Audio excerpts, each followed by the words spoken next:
Bien, bonjour d'abord à toutes et à tous, bienvenue. Je crois que vous avez tous un petit document qui est le fil conducteur de nos débats, puisque on nous propose 4 thèmes, et on m'a dit d'introduire, mais très brièvement, notre débat. J'imagine honnêtement qu'au-delà des 4 thèmes qui sont proposés sur les finances, on fera forcément un peu écho, non pas promotion, mais écho des débats qu'il y a pu y avoir hier à l'AMF, qui ont un certain intérêt, qui méritent peut-être quelquefois des clarifications qui viennent éclairer ou obscurcir, selon ce qu'on en pense, mais qui sont, me semble-t-il, utiles dans le débat, puisqu'on est dans cette phase d'éventuelle alternance. Au-delà de ça, on a 2 principes, je crois, qui animent nos préoccupations. Le premier, c'est qu'on mette un terme à la baisse de nos ressources. Comment? On en débattra. Mais on a vécu depuis quelques années l'érosion de nos ressources. Et je dis souvent, c'est comme le régime. On avait des économies, mais les premiers kilos ne sont pas trop difficiles à perdre. Les suivants sont un peu plus difficiles à gagner. Et deuxièmement, que l'État arrête de prendre des décisions à charge des collectivités locales. Voilà, ces deux idées simples qui sont en introduction, et à partir desquelles, alors ce qui vous est proposé, c'est quatre débats. Bon, je suis fidèle au papier. Mettre en place la thématique de la loi de finances dédiée aux collectivités locales, le remplacement éventuel des dotations par de la fiscalité transférée, le troisième sujet qui est la péréquation, et puis le quatrième qui est l'affaire des transports urbains, dont on a souhaité qu'il y ait un échange. Je crois que c'est sur ces 4 sujets, et puis éventuellement à cette occasion greffer tel ou tel élément du débat qui est né hier à l'AMF. Je remercie du reste l'AMF d'avoir provoqué cette journée. Elle est intéressante et éclairante. Voilà, je n'en dis pas plus à ce stade. Est-ce que c'est ceux qui m'entourent, peut-être des choses à ajouter, moi Bon, non, mais comme vous voulez. Bon, donc on est d'accord. D'abord, est-ce qu'on est d'accord sur le cadrage, sur aborder les 4 points, et sur lesquels on peut greffer, au bout du compte, du reste, moi, c'est pas mal. C'est l'avantage du petit propos introductif. Ça permet à tout le monde d'arriver. J'ai toujours pensé que c'était la seule fonction du propos introductif. Donc, on enchaînerait tout de suite sur l'affaire de la loi de finances dédiée aux collectivités locales, avec une première préoccupation que ce ne soit pas pour autant l'ONDAM, c'est-à-dire la régulation nationale des dépenses des collectivités locales, ce qui a expliqué pendant un certain temps la réticence qui a été la nôtre à l'égard d'une loi un peu équivalente à celle de la sécurité sociale. Et deuxièmement, par contre, que ça mette fin à ce qu'on appelle les cavaliers budgétaires dispersés.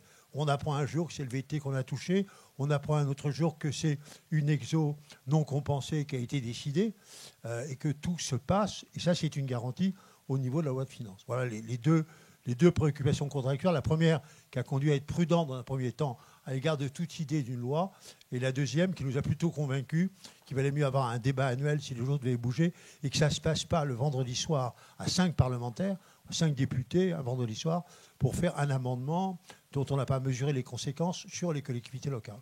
Bon, voilà, l'introduction sur ce premier point.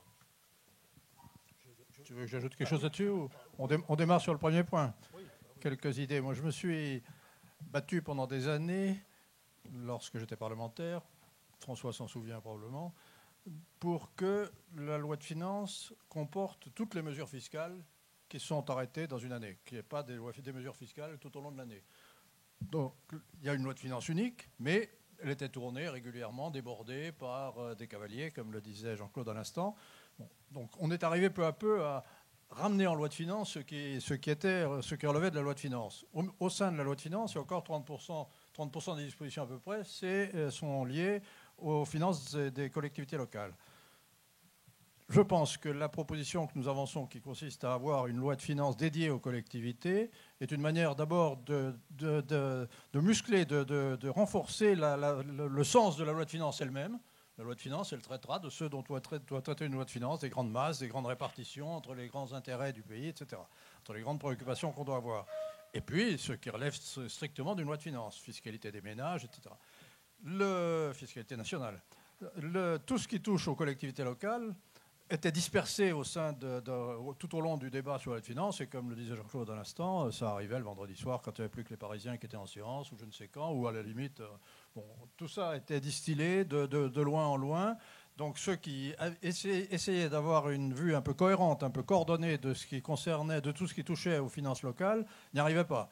Il fallait être là au bon moment, et puis on traitait de sujets particuliers sans qu'il n'y ait jamais une vue d'ensemble. Donc arriver à restaurer, à retrouver un lieu où les parlementaires ont comme seul souci d'essayer d'assurer la cohérence de ce qui sera le pain financier quotidien des collectivités locales, c'est une bonne chose. Je pense que c'est indispensable. C'est bon pour la loi de finances et c'est bon pour les collectivités locales et ça sera bon pour ce que sera cette loi de finances dédiée. Je pense que par ailleurs, c'est une bonne manière d'arriver à mettre en cohérence ce qu'est la trajectoire des finances nationales, des finances publiques, et dans le cadre de cette trajectoire, ce qu'apporte ou la manière de vivre les finances locales. Je pense que c'est une bonne manière aussi de rappeler régulièrement le principe de la libre administration des collectivités locales. C'est quand même quelque chose d'important. Ce qui n'était pas, on n'avait jamais l'occasion de le rappeler quand on traitait ça de loin en loin, un peu sur un coin de table, de sujet en sujet. C'est quand même l'occasion d'arriver à retrouver, là aussi, à dire, attendez, il ne faut pas, si les recettes des collectivités locales baissent, si leurs dépenses augmentent, si les normes augmentent, se durcissent, etc., il y a un moment, il faut pouvoir dire tout ça ensemble. Il faut pouvoir ensemble voir ce que sont nos objectifs, ce qu'attendent nos administrés, contribuables par ailleurs, et ce que nous pouvons essayer de proposer. Alors, je reprends, tu faisais écho au débat d'hier, rien que pour montrer qu'on a le souci cet après-midi d'essayer d'être très concret. Je reprends l'exemple de la fameuse affaire des 10% de l'exonération de la taxe d'habitation, de 80% de la taxe d'habitation. J'ai le sentiment hier que dans la salle, mais y compris chez ceux qui parlaient, le distinguo entre compensation et dégrèvement n'est pas très clair. Je suis à peu près certain que je ne porte pas de jugement sur la mesure en soi. Je dis simplement, je reviens sur les conditions dans lesquelles elle a été débattue et sur ce qu'on peut en déduire. L'idée de dégréver, c'est-à-dire que les collectivités continuent à fixer le taux 80% d'un impôt, ça veut dire que pour l'État, il va devoir payer quelque chose dont lui, pour le coup, ne maîtrisera plus du tout le coût, puisque 80% sont fixés par le taux sera fixé par les collectivités. Donc ça, c'est insupportable pour Bercy. Donc ça ira pas très loin. Et forcément, on va avoir un nouveau débat avec Bercy. Dans ce contexte, si on traitait ce genre de questions, et j'espère que ça sera rapidement le cas, si on traite ce genre de questions dans un ensemble cohérent dans le cadre d'une loi de finances pour les collectivités, à ce moment-là, on pose vraiment la question et on va arriver tôt ou tard à l'idée de savoir si comme on a besoin de simplifier notre système est devenu complètement fou. Et j'aurais dû dire en priorité que pour moi, la première chose à faire, c'est de simplifier le système. Les franciliens qui sont ici le savent, on a même été encore plus loin qu'on n'était jamais allé et nulle part allé. On est arrivé à un système totalement kafkaïen. Bon, il faut simplifier. Mais dans ce contexte, l'affaire de la taxe d'habitation peut être posée de manière constructive si on la pose dans ce contexte global. Et à ce moment-là, on va peut-être arriver à l'idée qu'il faut dédier le foncier bâti aux collectivités locales. Il faut, comme on a commencé à faire affecter de la TVA aux régions, pourquoi pas de la CSG au département, etc. Enfin, ce type de questions pourrait être posé. Je ne sais pas, le Parlement, dans sa sagesse, mènera le débat à son terme, mais je pense qu'il fallait, c'est bien que le débat ait été lancé ces jours-ci, parce que ça pose beaucoup de questions. Je dis que si on arrive à le conduire dans le cadre d'une loi de finances des collectivités, on le conduira de manière beaucoup plus sage, plus constructive. Je ne sais pas où on arrivera, je lance des pistes au hasard à l'instant, mais on arrivera, je pense, à quelque chose dont on n'aurait pas idée si on en traitait dans la loi de finances actuelle, parce que c'est impossible d'avoir un débat de ce genre dans la loi de finances actuelle, et dont, au passage, devrait nous permettre au passage d'arriver à un peu plus de cohérence dans la réflexion, de coordination, de sagesse, et en allant à l'essentiel. Pour le moment, on ne va jamais à l'essentiel quand on parle de fiscalité des collectivités locales. Là, j'espère qu'on pourra y aller et qu'on pourra simplifier. Je voulais juste enchaîner, si tu le permets. 3 points. Moi aussi, bien sûr, on a eu ces discussions en amont. Je suis d'accord pour une loi spécifique sur les finances des collectivités locales. 3 remarques quand même, complémentaires.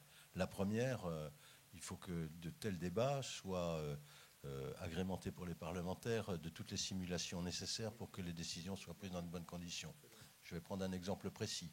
Il vient de se produire, il s'agit du FPIC. quand il y a modification des périmètres des intercommunalités, vous modifiez les conditions, vous ne gelez pas, et vous demandez au moins à avoir les simulations nécessaires pour savoir ce qui va se passer avec le périmètre qui change des intercommunalités. Quelles conséquences ça va avoir sur le fonds de péréquation? Pas de réponse, le gouvernement s'y oppose, et c'est le gouvernement qui l'emporte. Parce qu'il n'est pas capable de nous fournir la documentation étayée. Je connais, donc voilà. Donc ça, je veux dire, on peut avoir une loi de finances, c'est une bonne chose, à condition qu'on ait les simulations nécessaires demandées à chaque fois.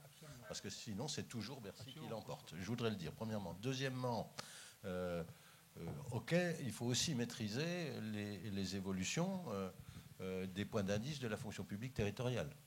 Parce que les décisions qui sont prises une fois que les budgets sont votés, c'est arrivé 2 fois dans notre histoire récente, les décisions de modification du point d'indice qui sont prises après que les budgets soient votés obligent à des modifications profondes des décisions budgétaires qui ont été prises lors du vote du budget primitif. Donc ça, c'est un sujet. Il a été vaguement abordé hier, mais enfin, pas le temps de rentrer dans le détail de tout, mais c'est un vrai sujet. Séparation des fonctions publiques, enfin bon, c'est pas simple, c'est pas un sujet qui est simple, hein. Et en plus, ça se fait en général dans le dialogue social. Donc c'est un deuxième problème. Troisième sujet, expliquer les différences. Tu as commencé à le faire, Denis.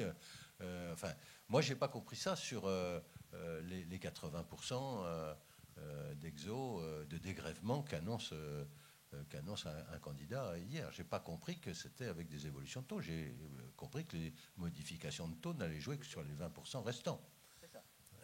D'accord, ça veut dire que l'autonomie se réduit puisque nos modifications de taux ne vont jouer que sur les 20%. En plus, c'est un leurre de dire 80% parce que 80%, c'est pas vrai ça serait vrai pour une France uniforme. Mais bien évidemment, vu que c'est sous condition de ressources, ça veut dire que c'est pas du tout la même chose. Vas-y. Il y a eu peut-être une toute petite responsabilité sur cette question.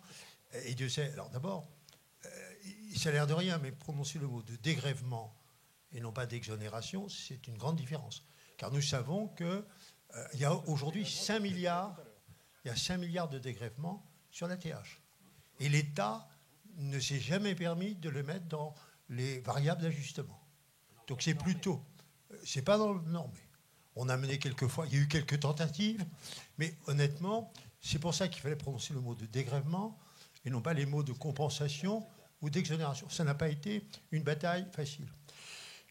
La deuxième, parce que, la deuxième, c'est que, effectivement, l'État s'engage à payer à la place, à verser à la place des contribuables dégrévés, à prendre en compte l'indexation et la richesse fiscale, mais tout ceci se fait au taux de l'année où le premier dégrèvement étendu sera décidé. Jusque-là, ça colle. Par contre, on garde le pouvoir de taux, y compris sur la partie dégrévée.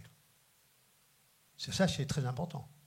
Donc la partie dégrévée n'échappe pas à l'évolution du taux. Il n'est pas du reste impossible, dans le cas des débats ultérieurs, qu'une taxation minimum en TH puisse progresser. Car autant mener une bataille frontale contre une mesure populaire. Parce que ce qui me frappe, c'est que les élus sifflent un peu à Paris, mais quand ils sont rentrés sur leur territoire, je ne les entends pas beaucoup critiquer la mesure. La schizophrénie de ce côté-là est assez forte. Donc, comme ça ne critique pas trop sur les territoires, l'idée est de rappeler que le pouvoir de taux doit rester sur la partie dégrévée et que peut-être un jour, une taxe minimum pour donner de la raison à ce prélèvement sur tous, ce n'est pas impossible. Bon, voilà, en tout cas, le pouvoir de taux est sur la totalité de la taxe dégrévée. Moi, j'en termine. Après la précision que tu viens d'apporter, Jean-Claude, sur la taxe d'habitation, bien évidemment, quand on dit 80%, c'est très inégal suivant les territoires. Je voudrais y revenir. Puisque c'est sous condition de ressources. C'est pas la même chose à Chenôve qu'à Neuilly. C'est-à-dire que c'est 80% sûrement à Chenôve, mais je ne pense pas que ce soit 80% à Neuilly. Je prends cet exemple. Donc quand on annonce les choses, il faut en voir, je me permets de dire ça, mais tu le sais toi, mais il faut en voir la réalité sur le territoire. D'accord, mais je ne veux pas qu'on laisse penser, il vaut mieux dire les choses avant d'avoir de mauvaises interprétations, qu'on laisse penser que ça serait 80% de manière uniforme sur tout le territoire. À ce moment-là, ce n'est pas sous condition de ressources. Et si c'est sous condition de ressources, ça dépend évidemment de la richesse de la ville, enfin du potentiel fiscal de chaque ville. C'est le troisième élément que je voulais préciser. Voilà, moi, sur cette partie-là, mais on y reviendra sur les transferts, sur tout ça, puisque c'est donc un bon sujet pour une loi de finances dédiée aux collectivités locales. Oui, à condition d'avoir toutes les simulations, je le redis. François a raison sur un point. Il y a plein de contours, honnêtement. On a bien vu les principes. Alors, faut-il encore que celui qui le porte. Les élections ne sont pas terminées, donc c'était intéressant de débattre avant. Mais c'est vrai que des idées peuvent être bonnes, et si elles sont mal mises en œuvre, nous, la conviction que l'on a, c'est qu'une idée qui peut être pertinente, qui est perçue plutôt positivement. Si elle est bien mise en musique, ça colle. Si elle est mal mise en musique, elle se retourne d'une certaine manière contre ceux qui la mettent en œuvre. Donc la loi de finances, de ce côté-là, a toute sa pertinence, et les contours et les questions que tu as soulevées me semble totalement indispensable à traiter dans le cadre de l'élaboration de cette réforme si elle avait lieu. Juste avant de passer le micro, par contre, par rapport à Denis, ton idée de réouvrir le dossier de la spécialisation des fiscalités, en disant telle fiscalité à telle collectivité ou telle fiscalité à telle autre, vous avez en face de vous le personnage le plus hostile à la spécialisation, puisque une recette n'évolue pas de la même manière qu'une dépense. Et donc, la chance du bloc communal, c'est la diversité de notre panier de ressources.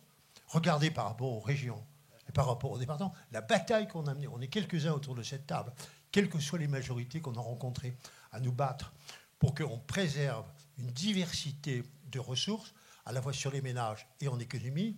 Je pense que préserver cette diversité de ressources est essentiel, parce que nous avons une diversité de dépenses, et le rythme avec lequel les deux diversités évoluent n'est pas le même. D'où l'importance de ne pas indexer une ressource à une dépense. Oui, moi je voudrais ajouter deux petits points, notamment sur le FPIC. Le fait de le traiter dans une loi de finances particulière pour les collectivités nous permettrait peut-être d'avoir les éléments beaucoup plus tôt. Et je vais citer l'exemple de notre métropole qui, l'année dernière, s'est vu multiplier par 4 la contribution, alors qu'en étant prudent, nous avions prévu 2 fois. Ce qui veut dire qu'on a des budgets insincères si on se recalait sur la réglementation telle qu'on doit la faire. Donc ça, c'est quelque chose d'insupportable d'un point de vue comptable. Deuxième remarque, on décide du pouvoir de taux pour la revalorisation des bases le 28 ou le 29 décembre et on ne pose pas la question aux collectivités. C'est vraiment quelque chose d'arbitraire. Et s'il y avait un échange sur ce niveau-là, on pourrait peut-être dire on vous donne des charges supplémentaires, on vous enlève éventuellement des recettes, mais on pourrait jouer sur le taux pour vous permettre, je vais te repasser le micro, pour permettre simplement d'avoir des recettes qui soient conformes à ce qu'on pourrait attendre. Dernier point sur ce que j'ai entendu, moi, hier. J'ai quand même entendu d'un des candidats qu'il compenserait, mais à compter, soit en dégrèvement, mais bien de la situation au jour où l'opération se ferait, ce qui veut dire qu'avec un risque de réforme de la valeur locative future, qu'en sera-t-il ? Qu'est-ce que cela donnera sur le terrain ? On n'est pas capable, à cette heure-ci, de mesurer l'un et l'autre. On pourrait avoir des gens qui soient complètement exonérés, mais qui ne le sont plus, etc. Même si on s'abat sur le revenu. Deuxième remarque que je voulais faire aussi, on a eu un autre candidat qui poursuit la baisse des dotations à hauteur d'1,5 milliard à peu près par an sur la durée du quinquennat, ce qui serait pour nous insupportable à un moment donné. Juste un mot sur l'indexation des bases, 0,4 cette année. Il y a quand même eu, pendant le débat à l'Assemblée, une intervention qu'il faut inscrire dans le marbre. Car dans 10 ans, on en mesurera toutes les conséquences. Il y a une députée qui a dit le jour où les cumulards ne seront plus là, on ne nous emmerdera pas à défendre l'indexation. Et ça sera 0. Je ferme la parenthèse. Voilà ce que sera le Parlement demain quand nous aurons disparu de ce Parlement. Tu permets Non, mais je suis assez d'accord avec Jean-Claude. D'ailleurs, je crois que je l'ai fait savoir nationalement pendant longtemps. C'est un des dangers qui nous guette, bien évidemment. C'est un des dangers qui nous guette, et tu le sais bien, André. Voilà, donc on sera obligé de faire des manifestations nous-mêmes pour aller alerter ces parlementaires qui oublient les collectivités locales. Bien, je crois qu'on a sur le premier point, je pense qu'on va peut-être vous donner la parole, parce qu'on a toute une série de questions qu'on rejoint. Allez-y. Oui, à vous maintenant, passez, parce qu'on a cadré, je crois, le périmètre. Vas-y. On y va. Hein. D'abord, on vient d'avoir une belle leçon de choses sur la fiscalité locale et d'avoir de talentueux interprètes qui nous ont bien expliqué les choses, parce que d'abord c'est compliqué, et faire de la démocratie, y compris des conséquences en termes de vote à partir de choses compliquées, c'est toujours délicat.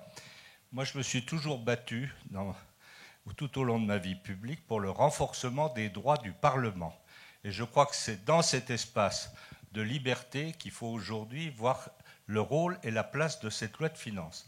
Ça veut dire que pour renforcer les droits du Parlement, il faut que tous les outils publics disponibles, en particulier la Cour des comptes et autres instances, soient à la disposition des parlementaires et du Parlement pour préparer les débats, les simulations, parce qu'aujourd'hui c'est intolérable de voir des textes se prendre et le gouvernement dit « je n'ai pas » ou « je ne peux pas » ou « je ne veux pas vous donner des simulations ».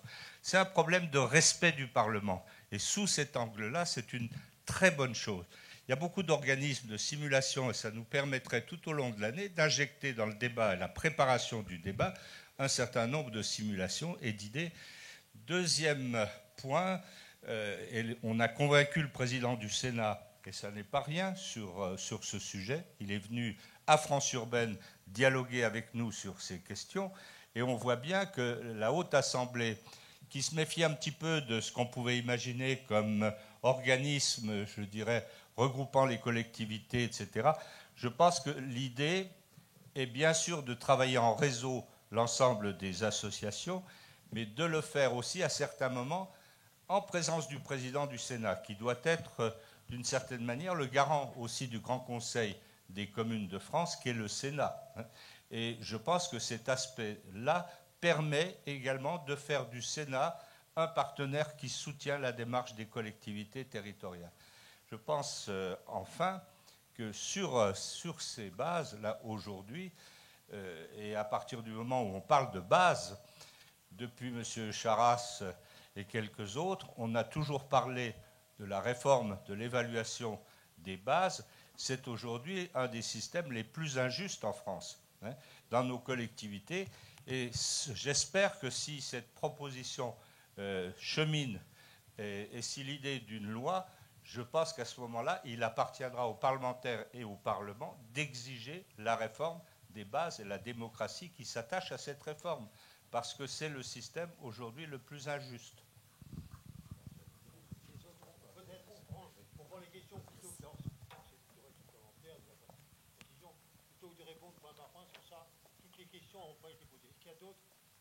Sur le premier point, d'autres questions ou oui, regardez, donnez le micro.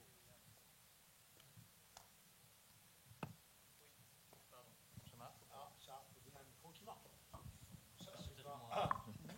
Oui, Julien Bargeton, adjoint aux finances de la maire de Paris.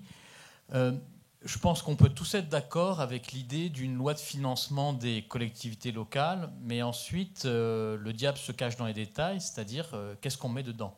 Parce que, évidemment, ça permet de créer un cadre. Par exemple, beaucoup parlent de retrouver le pacte entre les collectivités locales et l'État. Moi, je suis très favorable. Je pense qu'on a beaucoup perdu à abandonner l'idée de pacte pluriannuel qui encadrait les relations financières entre l'État et les collectivités locales. Donc, effectivement, la loi de financement des collectivités locales pourrait être le support juridique de ce cadre, et notamment qui serait préparé par ce que propose un candidat, et peut-être d'autres d'ailleurs, autour des conférences territoriales semestrielles, où finalement ces conférences permettraient de préparer la loi de financement et justement d'envisager les trajectoires. La difficulté, c'est ensuite qu'est-ce qu'on met dedans, parce que les lois de financement... du côté de l'État, ça sert aussi à maîtriser la trajectoire financière, notamment auprès de l'Union européenne. on l'a bien vu quand même avec ce qui se passe pour la sécurité sociale, c'est bien de créer un objectif national des dépenses d'assurance maladie et ce qui a été préparé ensuite, qui serait un objectif national des dépenses des collectivités locales. Mais dans ce cas-là, qu'est-ce que ça veut dire, par exemple, en termes de maîtrise de la masse salariale, qui est le sujet évidemment qui nous occupe, qui occupe beaucoup l'État. Et est-ce que ça veut dire que dans cette loi de financement, on dirait, par exemple, on s'engage à ne pas augmenter le point d'indice de la fonction publique territoriale pendant tant d'années, mais en échange, les collectivités locales n'engagent pas plus de nouveaux fonctionnaires, etc., ou en tout cas à hauteur des compétences transférées, mais pas plus, ou bien s'engagent à faire des économies sur tel ou tel sujet. Je crois que si on veut être crédible, nous, élus locaux, sur la loi de financement de collectivités locales, il faut peut-être qu'on commence, sans rentrer forcément dans toute la description, mais qu'on commence à dire ce qu'il pourrait y avoir dedans, hein, et ce sur quoi on serait d'accord pour s'engager. Est-ce qu'on est d'accord pour s'engager pour contractualiser des engagements réciproques, en disant nous allons maîtriser la masse salariale. Si l'État nous dit on ne prend plus de normes qui finalement obligent à recruter des fonctionnaires pour s'assurer que les normes soient bien respectées, est-ce que nous, en échange, on est d'accord pour limiter en quelque sorte notre autonomie, c'est-à-dire pour dire, en dehors des nouveaux services publics ou des compétences transférées, on réduit les dépenses de personnel, par exemple. Voilà, c'est vraiment, à mon avis, ça, les sujets qu'il faut qu'on commence à poser précisément sur les dépenses. Ça, c'est la question essentielle qu'a expliqué pendant des années, on a été très réticents. Alors, on a été réticents, et ça resterait du reste la source d'une réticence, d'avoir l'équivalent d'un objectif de dépenses collectivité locale, comme il y a à l'ONDAM pour la sécurité. Honnêtement, il y a quand même une disposition de la Constitution qui nous protège un peu, qui est le principe d'autonomie des collectivités locales, qui a consisté pour l'instant à faire des objectifs et qui sont purement des avis, des traces. Par contre, contractuellement, je crois que là, il faut glisser vers le contrat. La loi, je ne le crois pas. Je crois qu'il ne faut pas accepter que la loi se mette à fixer des normes. Que par contre, on a bien vu chez l'un des candidats hier que l'annonce de l'arrêt des diminutions des dotations s'accompagnait d'une contractualisation des économies. Donc on voit bien que c'est le contrat et non pas la loi. Et le débat est bien celui-là. Est-ce que par la loi, je vous impose à tous des économies ou est-ce qu'on a le contrat? Donc c'est probablement la position qu'il faut qu'on prenne. Le contrat, c'est logique. Si l'État est correct, que nous-mêmes, on fasse un certain nombre de choses. La loi elle-même, ce n'est pas son rôle de fixer un objectif contraignant, même s'il peut fixer un objectif comme une perspective. Sur ce point, excuse-moi Denis, sur ce point, moi je partage ce que vient de dire Jean-Claude. J'ai compris, bien évidemment, mais ça doit se conclure par une relation contractuelle à chaque niveau, parce que bien évidemment, l'état des collectivités est très différent d'une collectivité à une autre. Toujours cette différence entre les collectivités. Qu'y a-t-il de similaire ou d'identique entre telle collectivité qui est classée dans les communes ultra-sensibles avec énormément de difficultés à gérer et d'autres qui ont la chance d'être mieux dotées en potentiel fiscal, etc., etc. Donc on ne peut pas avoir de côté uniforme de décision, on peut avoir un objectif et on peut avoir après une contractualisation locale. Moi, ça, j'y suis, je pense que c'est comme ça que ça doit arriver à se décliner. Oui, moi, si vous permettez tous les deux, j'ajoute encore, j'allais encore un peu plus loin dans le sens de la question posée par Julien. Julien parlait de loi de financement des collectivités territoriales. Ça sera une loi, ça ne sera pas une loi de financement. Je crois que si on veut être clair, le financement des collectivités locales, ça restera l'objet de la loi de finances. Oui, c'est la loi de finances qui fait le financement. Et quand tu dis qu'est-ce qu'on met dedans, j'allais dire qu'est-ce qu'on ne met pas dedans. On ne met pas dedans notamment les dotations versées par l'État aux collectivités, c'est la loi de finances. Je crois qu'il faut être très clair là-dessus. Donc on n'est pas en train de refaire la loi de finances spécialisée dans notre coin. Ensuite, c'est une loi, donc ça se fait sous le regard de l'État, avec l'État. Et enfin, ce n'est pas le comité des finances locales non plus. C'est vraiment, pour tout ce qui concerne le domaine législatif, ce qui met en œuvre les conditions dans lesquelles les dotations de l'État adoptées en loi de finances pourront être mises en œuvre. Par contre, on ne vit plus ce qu'on a vécu, la suppression de la taxe sur les spectacles. Un jour, tu découvres que la taxe sur les spectacles, parce qu'il y a des manifestations sportives, on met le taux des produits de première nécessité 5,5% quand même pour le foot professionnel. C'est un chef-d'œuvre en matière de choix fiscal. Je ne l'avais jamais rencontré, mais c'est vrai que le foot professionnel mérite parfaitement le taux des produits de première nécessité. Tu ne découvres plus que le VT est bricolé dans un coin, entre 9 et 11, et tu ne découvres plus que les exonérations foncières bâties dans le secteur locatif ne sont pas compensées. Ça devient des choses qu'on ne peut faire que dans le cadre de la loi. Et à ce moment-là, les parlementaires motivés sont présents. Et on peut les rencontrer. Ce n'est pas un vendredi soir vers 11h que les choses se font. C'est pour ça que cette loi est une protection par rapport à ces cavaliers que j'indiquais au début.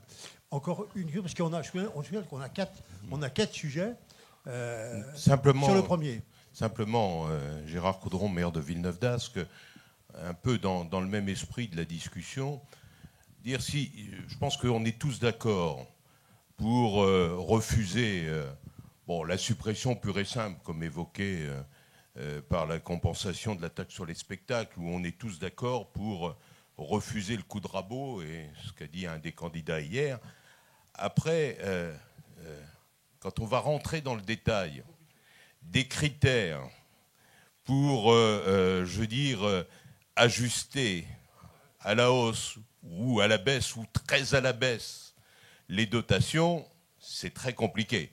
D'abord, à un moment donné, à l'instant T, et moi je sais parce que ça a été mon cas quand le gouvernement actuel a commencé à donner des coups de rabot, comme depuis 2008, nous on avait réduit les dépenses, y compris des dépenses de personnel, à moins de 1% en moyenne par an. C'est plus difficile quand on a déjà fait des économies que quand on n'en a pas fait. Ensuite, si on prend les autres critères, le critère des emplois normés, comme je les appelle, imposés par les services publics, qu'on décide ou qu'on nous impose, car j'ai aussi entendu un autre candidat, pas sûr qu'il soit élu, mais qui dit la police municipale reprendra les compétences de la police nationale et sera armée. Quand on fait le compte de ce que ça signifie de sacrées dépenses, mais il en est d'autres plus modestes qui nous sont glissés déjà quotidiennement dans notre fonctionnement communal. Mais même quand on prend le dernier exemple des choses qui semblent simples, il y a les communes qui sont dans des zones difficiles, qui bénéficient d'une classification. Oui, mais quid des communes qui sont juste au-dessus? Moi, je vois à Villeneuve-d'Ascq qu'on n'est quasiment pas concerné par aucun dispositif, malgré 45% de logements sociaux. Ce qui fait que si on considère qu'on n'est plus une commune pauvre ou fragile, parce qu'on n'a pas été classifié à un moment donné, et qu'on peut donc contribuer au même titre que toutes les autres communes, ça risque de nous poser des problèmes. Voilà ce que je voulais dire. Simplement, je ne suis pas en contradiction avec ce qui s'est dit. Je pense que notre réflexion, pour la suivre depuis des mois et des mois dans notre association, va dans le bon sens. Mais on a intérêt à être à un moment donné beaucoup plus précis, parce que derrière une bonne idée qui serait plus ou moins reprise dans sa généralité par le prochain pouvoir en place, on peut nous glisser des choses qui risquent à la limite d'être pires que ce qu'on a connu, parce que ça nous opposerait les uns aux autres. Aucun doute. C'est très bon résumé. Est-ce qu'on considère que la dernière intervention, qui est d'une justesse complète, c'est fondamental. Une bonne idée peut être complètement déformée, se retourner contre ceux qui l'ont eu, c'est classique, on a vécu ça. Moi, ça me paraît une très bonne conclusion du premier point. On accepte l'idée, mais on est vigilant quant à sa mise en musique. On est d'accord? Et on prend en note tous les commentaires qui ont été les vôtres, qui nous rassemblent du reste. Ça me frappe à chaque fois qu'on engage un débat, on est plutôt rassemblés sur les questions qui ont été soulevées. Deuxième point, on passe au deuxième point. Je le rappelle, le deuxième point qui est remplacer certaines compensations fiscales par de la fiscalité transférée. Je rappelle quand même une chose historique. On a perdu la bataille des dotations lorsqu'on a oublié de rappeler que c'était des remboursements d'impôts supprimés. Ce jour-là, c'est pour ça que l'État fait le malin en disant « Regardez comme je suis généreux ». N'oubliez jamais que la fondation, le fondement de la DGF, c'est la suppression de la taxe locale. C'est quand l'État a étendu la TVA au commerce de détail qu'il a remboursé aux collectivités le produit de leur taxe locale. Mais il continue à le prélever dans le cadre de la TVA. Donc il y a une sorte de pertinence. Si on veut bien rappeler qu'il y a des prélèvements qui sont pour partie la substitution de prélèvements qui étaient avant au niveau de la collectivité. Donc le thème, rappelez que c'est un remboursement, et cette question de la répartition éventuelle d'impôts nationaux, et on regarde bien sûr dans ce cas-là plutôt du côté du produit de la TVA, est un sujet. Donc voilà le fondement de cette proposition. Elle mérite là aussi débat parce que faut être vigilant. Bon, voilà sur cette question-là. François. Moi, encore une fois, je partage. On a eu une petite évolution ces derniers temps. C'est la première depuis fort longtemps, avec le constat que pour les régions, c'est une ouverture avec la part de TVA, même modeste, mais enfin, c'est la première fois qu'un transfert depuis fort longtemps d'une recette dynamique est attribué à une collectivité. Bon, donc c'est dans ce sens-là qu'il faut aller. On va dire les choses pour nous. On est d'accord. À voir comment, mais c'est dans ce sens-là qu'il faut aller. Moi, j'en suis persuadé. Donc, il y a des questions qui sont posées. Vous l'avez dans la note, d'ailleurs. Je voudrais y ajouter 2-3 choses. Transfert de fiscalité nationale et ou réorganisation du partage des impôts locaux. La question est posée. C'est vrai, scénario de l'allocation au bloc communal de l'intégralité du foncier bâti. Je l'évoque. Parce qu'il y a eu des réalisations, des transferts qui ont été effectués. Non, mais je pose la question. Par contre, c'est un des sujets sur lesquels je crois qu'il faut s'étendre quand on évoque ce sujet, parce qu'il y a eu dernièrement un rapport de la Cour des comptes, mais vous pouvez tous le vivre dans vos collectivités. Il est indispensable qu'il y ait une autre relation qui s'instaure avec la DGFiP. Depuis quelques années, vous avez pu constater, nous avons pu constater, que les bases n'évoluaient pas comme elles auraient dû évoluer. Vous avez des interrogations qui sont posées. Or, la suppression d'un certain nombre de fonctionnaires à la DGFiP a eu des conséquences concrètes sur vos évolutions de base. Peut-être de manière différente, suivant d'ailleurs les départements ou les régions, ce qui peut être fait. Dans certains endroits, c'est le maire de Lyon qui me l'avait indiqué, la DGFiP acceptait d'avoir du personnel mis à disposition par les collectivités locales pour faire ce travail de compilation que les fonctionnaires de la DGFiP faisaient moins, c'est-à-dire la mise tout simplement d'actualité de l'évolution, la mise à jour de l'évolution des bases. Et dans d'autres régions, dans d'autres départements, c'était le refus. La raison officielle du refus, c'est que moi j'ai eu officiellement un refus. La DGFiP invoque l'impossibilité légale pour les agents territoriaux de consulter les bases informatiques de la DGFiP, parce que ce n'est pas leur rôle. Donc, ce qui veut dire qu'aujourd'hui, le secret fiscal, il est à DGFiP, mais il pénalise, c'est dans le dernier rapport de la Cour des comptes, il pénalise l'évolution des bases des collectivités. Je prends un exemple très simple, que vous comprendrez tous. La CCI, dans la ville de Dijon, a déménagé, a quitté un endroit où ils étaient mal installés, a fait construire un magnifique immeuble, et pendant 5 ans, elle a continué de payer une taxe sur le foncier bâti qui était l'équivalent de l'ancien, perte sèche pour la ville, 500 000 euros. Et on peut multiplier ça à l'envi. Refus d'actualisation des bases, de mise à jour. Refus parce que ce n'est pas leur priorité. Donc là, il faut agir, à mon avis, et donc il faut obtenir qu'il y ait une autre relation, une relation contractuelle qui puisse s'établir entre la DGFiP et les services fiscaux des villes. À titre personnel, mais là je le dis, vu le montant, ce n'est pas le sujet, et peut-être ça viendra après, je ne suis pas regardé tous les sujets qui peuvent être évoqués, le montant que prend l'État de frais de gestion devrait être révisé, parce que les 3% de frais de gestion qui sont pris aujourd'hui sont prélevés sur le contribuable et sur les collectivités locales au détriment des collectivités locales. Personnellement, moi je suis pour qu'on mette fin à la séparation entre ordonnateur et comptable. C'est un avis personnel. Je lance ce débat. Oui, je sais, mais je lance ce débat parce que moins il y aura de fonctionnaires à DGFiP et moins les bases évolueront. Et donc, je mets ça sur la table. Enfin, surveillance, ça c'est un autre débat, effectivement, il viendra plus tard. Enfin, surveillance absolue sur la différence qui a été évoquée lors du premier point entre exonération, compensation et dégrèvement. Parce que l'État, quand même, dans ce maquis, il faut quand même y rentrer. On connaît à peu près, mais les spécialistes connaissent, mais la population ne voit pas. L'État a à sa disposition l'enveloppe normée. Et celle-là est en baisse continue.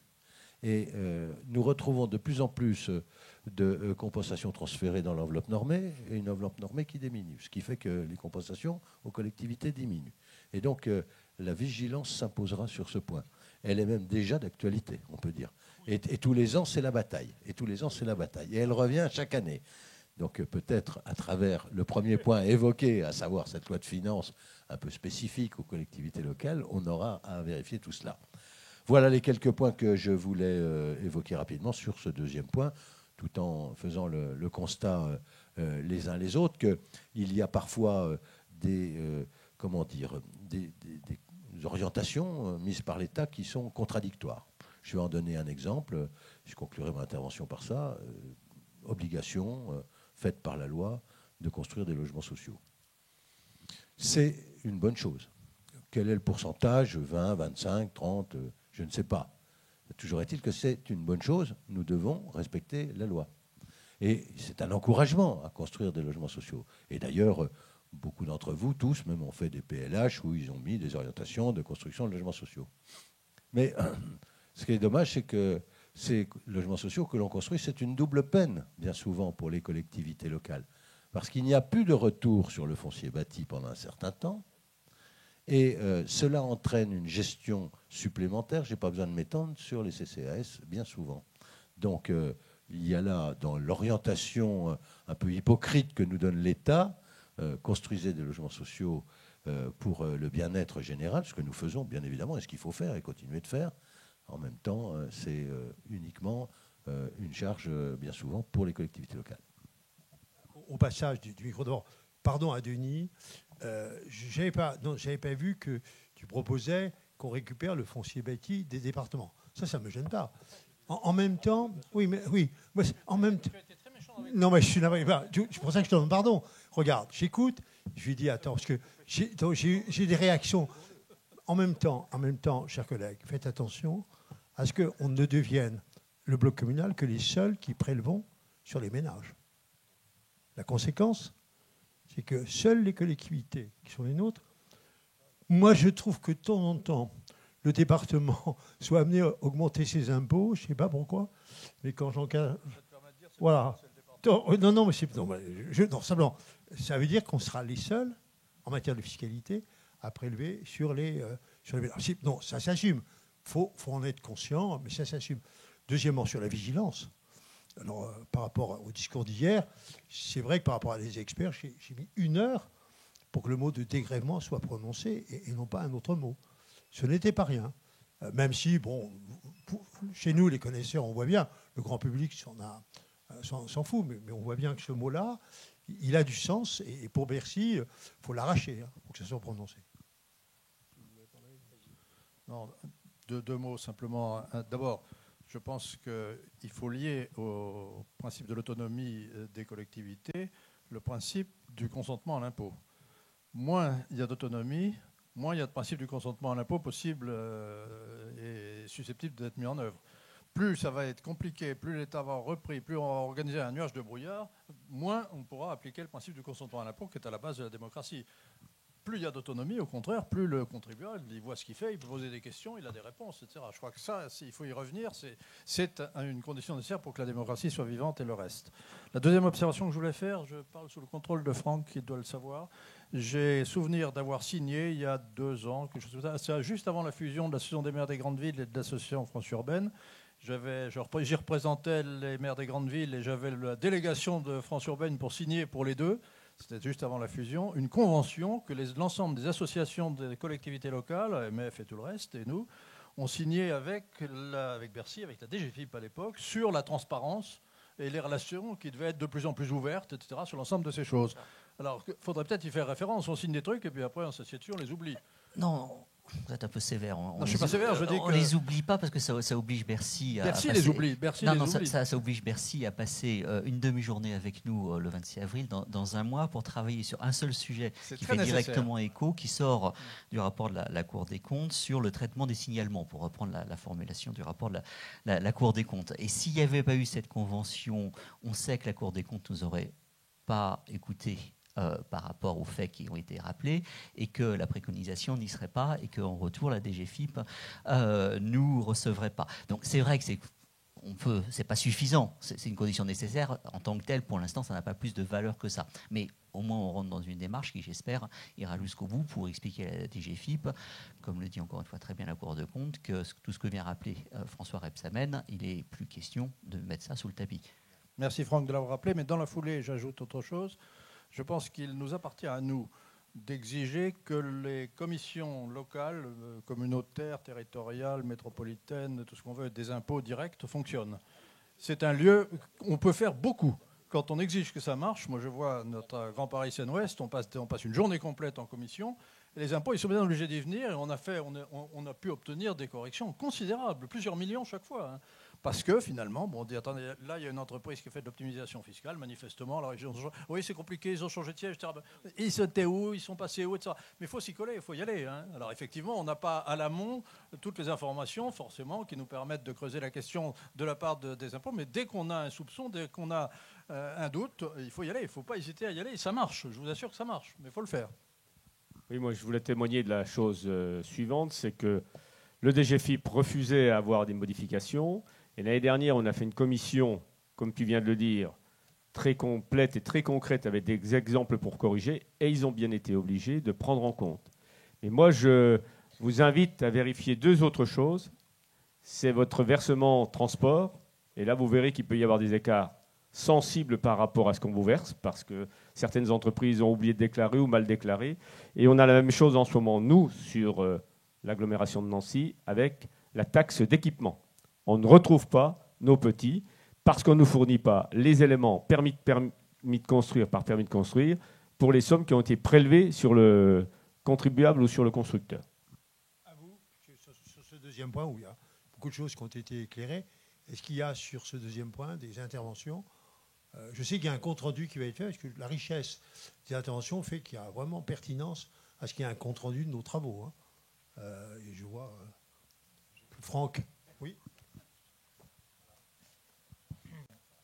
Oui, je ne voudrais pas, encore une fois, me faire l'avocat du diable. Hein. Tout à l'heure, quand je parlais de la question de la loi de finances, c'était pour me dire que si on veut demander, nous, des choses dans la loi de finances, c'est que un gouvernement doit aussi avoir un intérêt à créer cette loi de finances des collectivités locales. Mais enfin, bon, peu importe, je suis d'accord. Sur les...